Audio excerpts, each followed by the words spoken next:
Welcome to the banker lamp. Please enjoy the video. You'll begin by confirming power and pairing readiness. Install fresh batteries or a charged pack, then press the Xbox button until it blinks.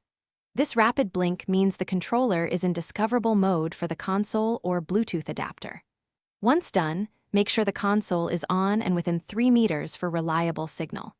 You're starting pairing immediately to avoid waiting.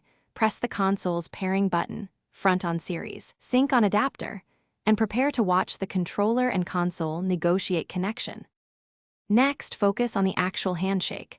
Press the console or adapter pairing button for about 3 seconds.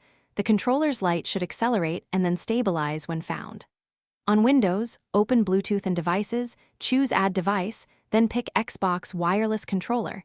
This completes the software side. If using the wireless adapter, install or update drivers and plug into a USB 3.0 port for best throughput. Make sure interference is minimized by moving away from microwave, Wi-Fi routers, or metal obstructions. To finish, verify the Xbox button shows a steady light indicating a secure connection. Test inputs in a game or system menu.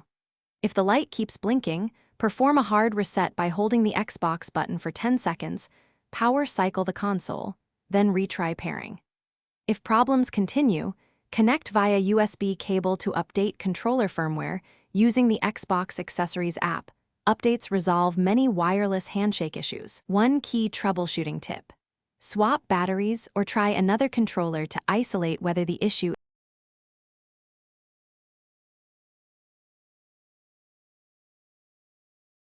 Thanks for watching. If this was helpful, leave a like and consider subscribing. See you next time.